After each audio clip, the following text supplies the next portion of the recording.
जरा सोचिए, एक बड़े ग्लोबल कॉन्फ्लिक्ट, एक जंग का पूर्वानुमान, स्टॉक मार्केट चार्ट्स या किसी खुफिया रिपोर्ट से नहीं, बल्कि सितारों से लगाया जाए। सुनने में थोड़ा अजीब लगता है ना? पर आज हम ठीक यही देखने जा रहे हैं। एक ऐसा डिटेल्ड एनालिसिस जो जियोपॉलिटिक्स को एस्ट्रोलॉजी यानी ज्योतिष से जोड़ता है।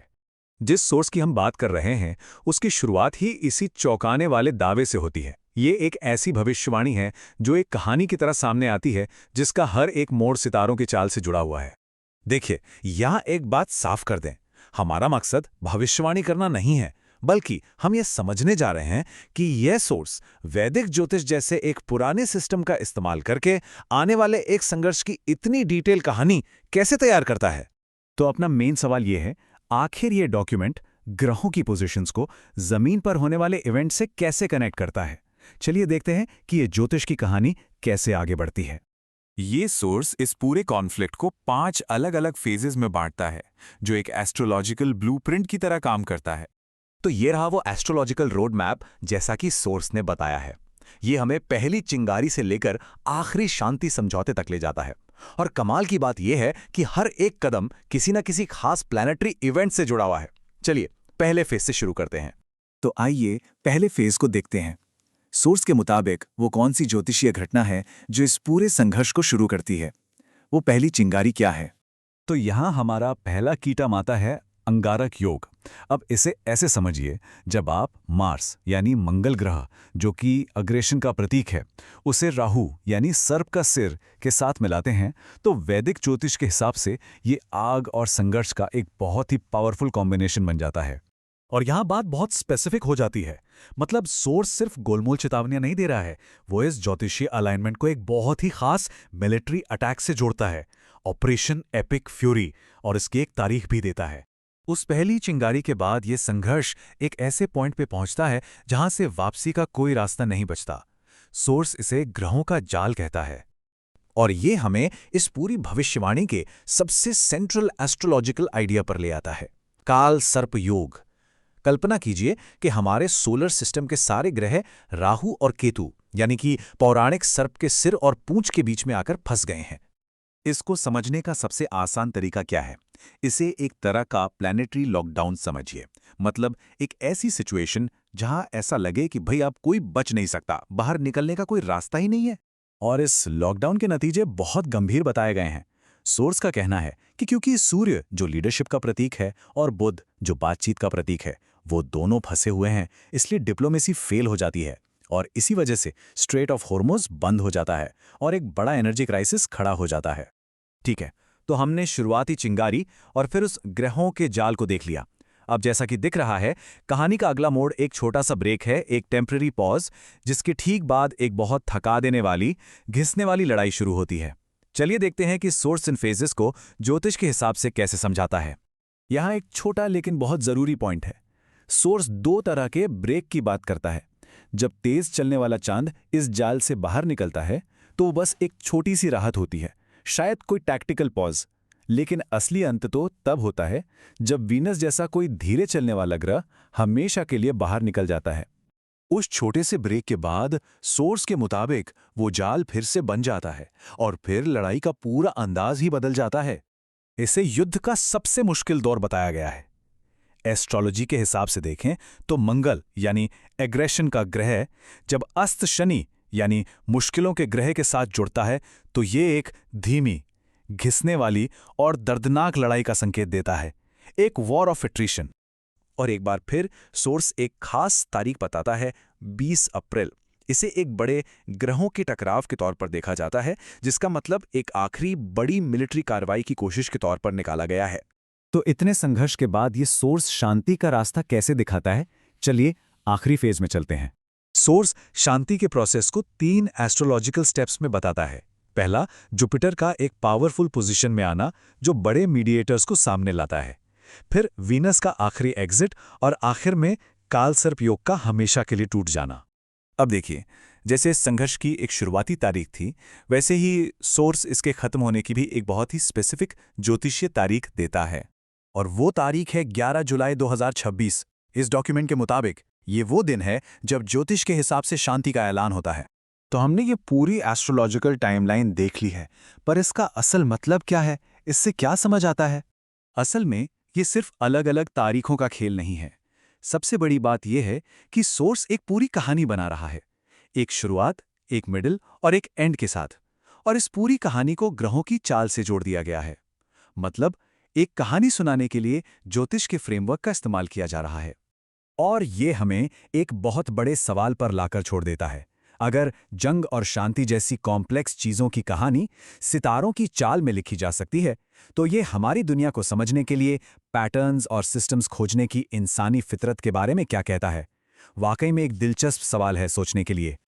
So, um, when you think about forecasting the escalation of a modern global conflict, you usually expect the tools of the trade to look, incredibly sophisticated. Oh, absolutely. You're looking for tangible data, right? Right, like intercepted signals intelligence or satellite imagery showing troop movements, or even just these complex algorithms modeling economic sanctions and, like, supply chain disruptions. Yeah, it's very data-driven. Analysts rely on cause and effect, grounded in things like military logistics, fuel reserves. Treaties, all that stuff. Exactly. The modern assumption is basically that wars are dictated by spreadsheets and game theory.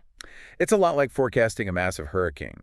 You expect a meteorologist to point to a radar screen, map the high-pressure systems, and mathematically calculate exactly where the storm is going to make landfall. Right. You don't expect them to consult the stars. No, you don't. But the document we're unpacking today throws that entire modern framework completely out the window. It really does. It is a wild read. It's titled Iran-Israel War Timeline, and it maps out a brutal, highly modernized war between the U.S., Israel, and Iran using nothing but Vedic astrology. Yeah. It overlays these ancient mathematical planetary transits directly onto the timeline of a highly volatile, present-day geopolitical crisis. And it's not just vague prophecies either. No, it's highly specific. Yeah.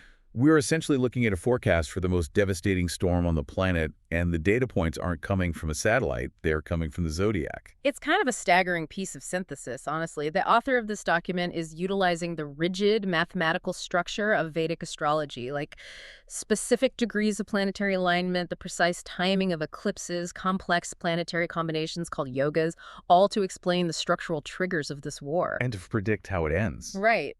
Our mission today is to really dissect the mechanics of how this source uses that ancient framework to impose order on the chaos of a modern conflict. But before we dive in, we need to make something incredibly clear to you right up front.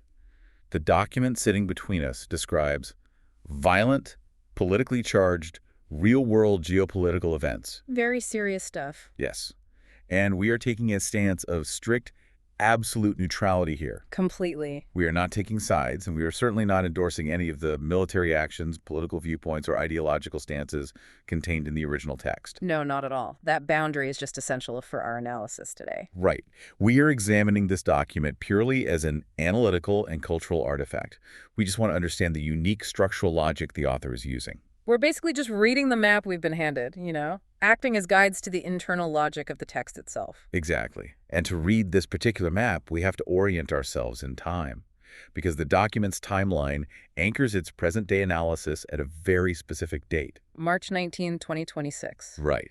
So as we walk through this, you need to imagine that today is precisely March 19, 2026. We are dropping you directly into the thick of this astrological storm. But to understand why the weather is so devastating today, we have to look back at the inciting incident, right? We have to look at what triggered the escalation in the first place. Back in late February, the text points to a very specific celestial event on February 23.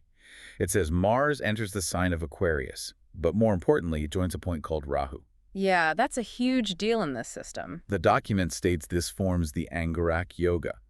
Now, okay, let's unpack this. In astrological shorthand, Mars is like kinetic energy, aggression, fire. But Rahu isn't a physical planet, is it? It's a mathematical point. What's fascinating here is that it's an astronomical intersection. Rahu, along with its counterpart Ketu, are what we call the lunar nodes. Okay. They are the exact mathematical points in space where the moon's orbit intersects the apparent path of the sun. So they aren't physical rocks in space. No. But in Vedic astrology, Rahu represents obsession, sudden explosive events, disruption, and the breaking of taboos. It essentially acts as a massive amplifier for whatever planetary energy it touches. Wow.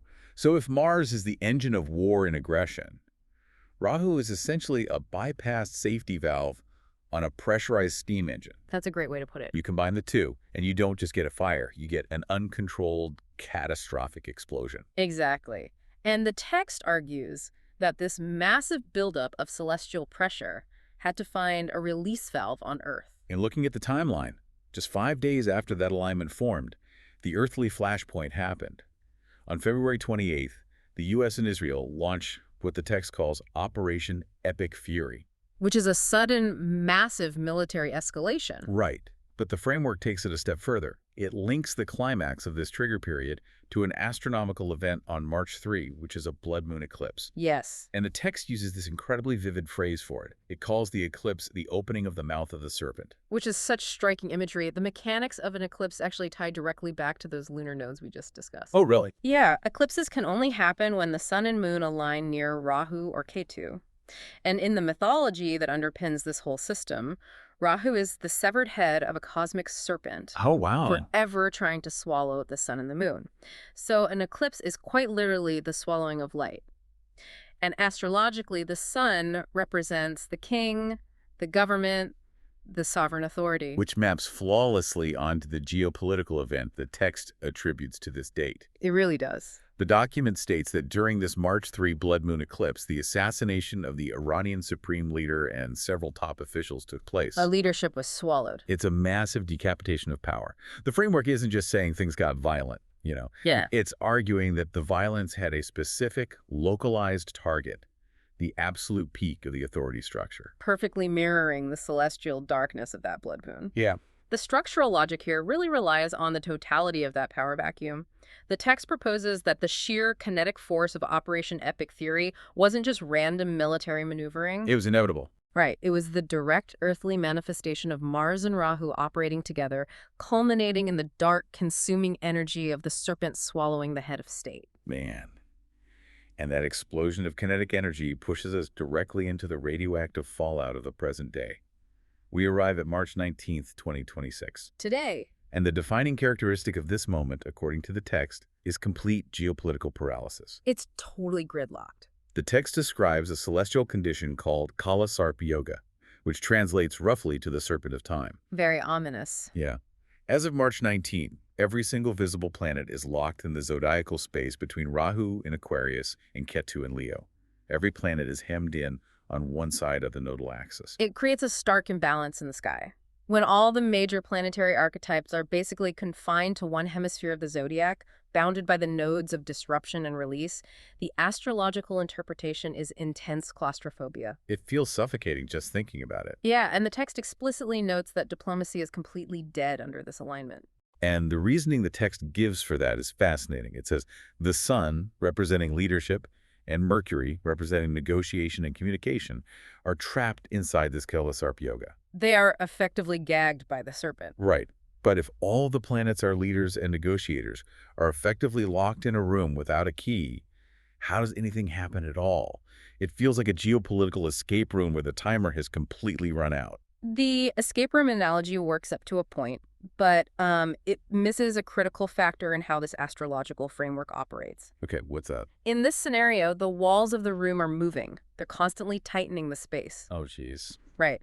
When leaders and diplomats realize they are trapped in a shrinking room without a key, they don't sit down and quietly analyze the situation. Panic sets in. They lash out at the walls. Ah, so the stars aren't just dictating the military strikes. They're dictating the fundamental psychological inability to reason or negotiate a ceasefire.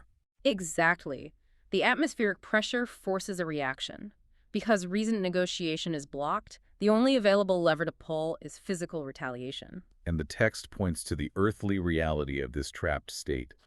Iran retaliates by closing the Strait of Hormuz and striking regional U.S. bases. Which throws the entire world into a massive energy shock. And the physical blockade of a vital global waterway is the perfect geopolitical mirror of the Sarp Yoga. The oil stops flowing, supply chains freeze, economies choke. The whole world is subjected to the claustrophobia of this celestial blockade. And when humanity is subjected to that level of systemic strangulation, desperation dictates behavior. If the global economy is choking and diplomacy is dead, political leaders will frantically look for any glimmer of a breakthrough. They look for a crack in the wall. Here's where it gets really interesting, though, because the mechanics of the solar system actually provide that crack, but it comes with a major caveat. Right, because the planets are moving at vastly different speeds. Exactly. While the heavy, slow-moving planets are still firmly trapped between Rahu and Ketu, the fastest body in the sky, the moon, is racing toward the boundary. It's moving so fast compared to the others. The moon completes its entire circuit of the zodiac in just 27 days. So around March 30, it crosses the boundary of Ketu in Leo. It briefly steps outside the trap. And that movement technically dissolves the Sarp Yoga. Just by stepping over the line. Yeah, the unbroken chain of planets is interrupted. The text refers to this as the break, noting that in Vedic astrology, this temporary dissolution often manifests as a sudden leak of classified information, a tactical pause in the fighting, or a major shift in the public narrative of the war. But because the moon is crossing Ketu, which is the tail of the serpent, associated with sudden chaotic release, the text warns that this break is usually preceded by a final, desperate military strike right before a brief lull. It's not a peaceful transition. Right. And if I'm looking at this critically, I have to ask, does a fast-moving planet just offer us a mirage of peace, while the slower planets are actually running the show? I mean, if the Sun, Mercury, Mars, and Saturn are still grinding away inside the trap, a fast-moving moon stepping out of bounds for a few days doesn't change the geopolitical reality. No, it doesn't. It's just a momentary lapse in tension, a tactical pause masquerading as a path to peace. If we connect this to the bigger picture, the document's internal logic actually supports your skepticism there. Oh, it does. Yeah, the moon is inherently volatile and emotional. A break caused by a planetary body that changes signs every 2.5 days cannot facilitate structural, lasting peace. That makes total sense. It provides, a leaked document that dominates the news cycle for a week, or a chaotic strike that forces a temporary assessment of damages. It is a deep breath before the combatants are dragged back underwater. And we are dragged under almost immediately. The timeline moves into April and May 2026. Because the moon continues its rapid orbit, it inevitably swings back around to Aquarius. Right back where it started. Yep.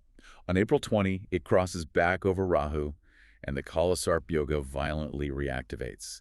The trap snaps shut again. And the text describes this new phase with deeply ominous language.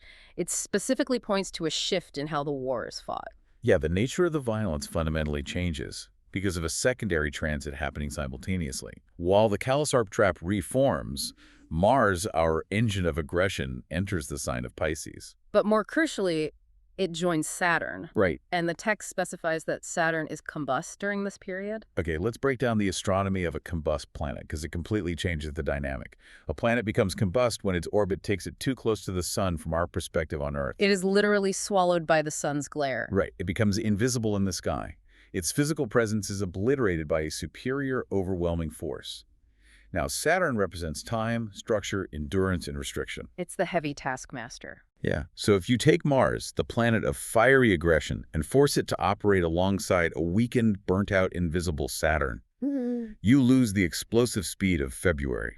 You transition from sudden, flashy operations into a grinding war of attrition.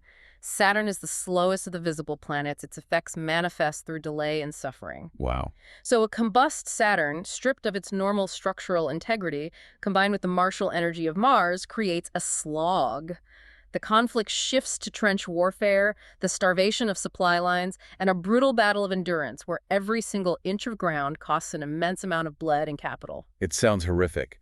And the text highlights a very specific date during this agonizing phase, April 20th, 2026. It points to a major planetary clash on this exact day, suggesting it triggers the absolute last attempt at a massive military breakthrough by U.S. forces. Because they can feel the shift happen. Exactly. You can see the geopolitical psychology mapped perfectly here. The military leadership can feel the slow, grinding quicksand of that combust Saturn pulling them under. So they make one final massive, desperate push to shatter the stalemate before the war of attrition permanently sets in. It is the equivalent of a fighter thrashing wildly against the ropes before total exhaustion takes over. Yeah. The text is making a definitive argument about the limits of force. As long as the overarching Sarp yoga trap remains active, kinetic military power, no matter how overwhelming or desperate, cannot force a resolution. Because they're still in the escape room. Right. Mars can only change the flavor of the suffering from explosive decapitation to slow, grinding exhaustion.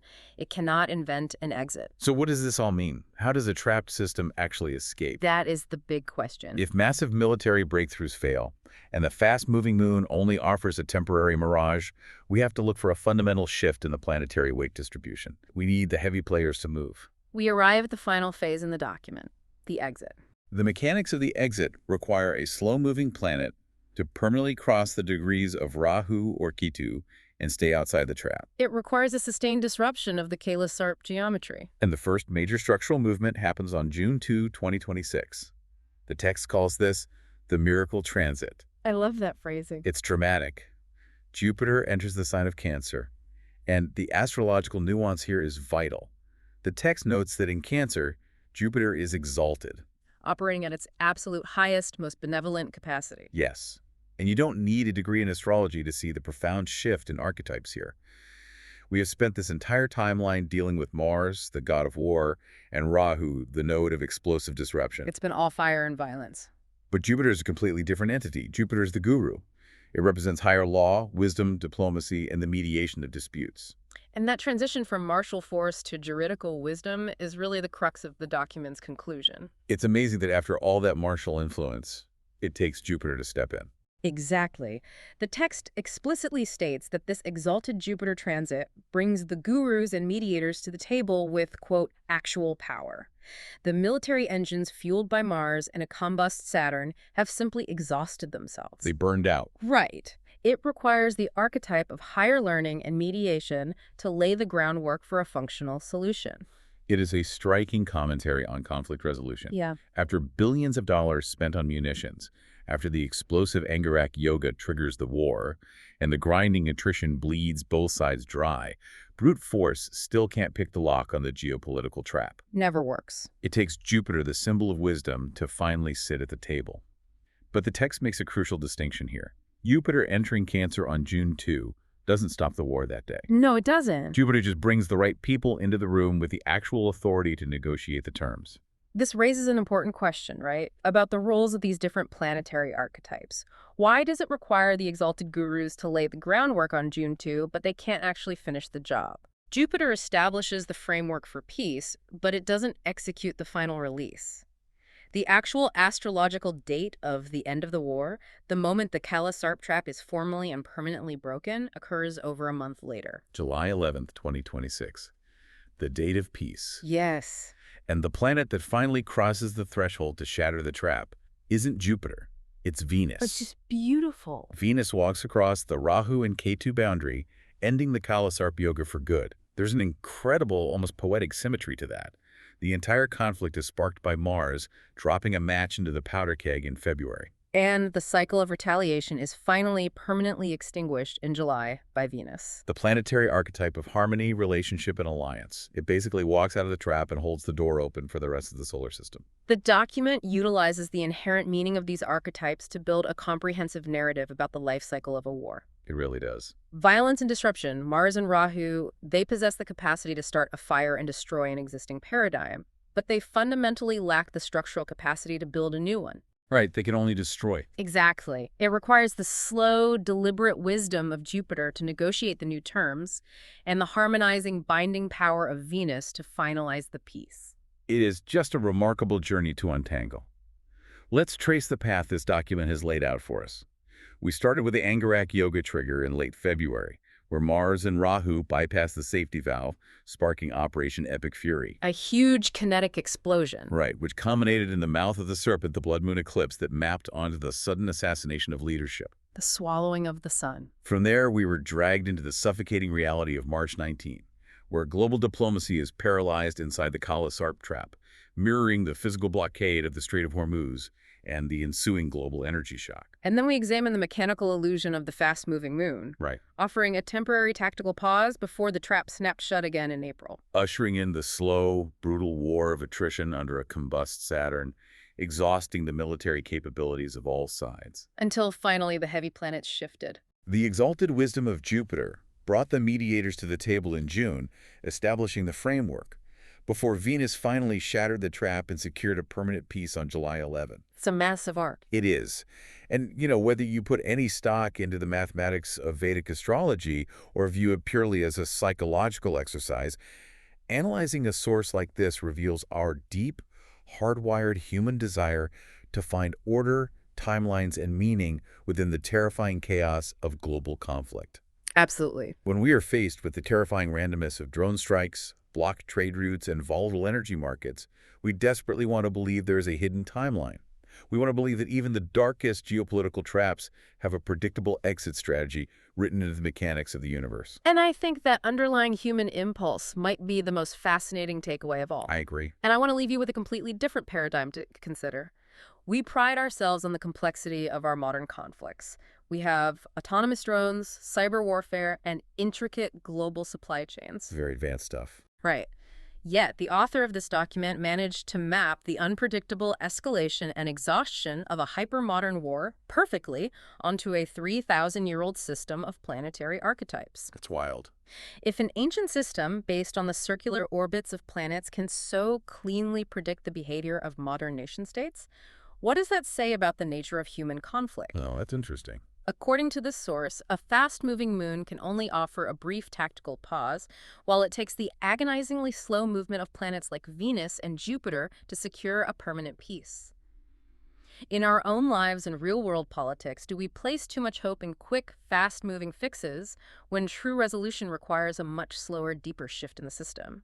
Are our hyper-advanced 21st century weapons just new, sophisticated costumes for ancient, inescapable psychological drives that we have been repeating since the dawn of civilization? That is a phenomenal question to chew on. Are we just acting out the same ancient archetypes with better technology? Because whether you are trusting an algorithm to model a war, or looking at the mathematical transits of the zodiac, eventually the combatants have to stop looking at the models and start dealing with the devastation right in front of them. Thank you for joining us as we untangled this fascinating map today. We always love taking these deep dives with you. Until next time, keep your eyes open and keep questioning the forecast.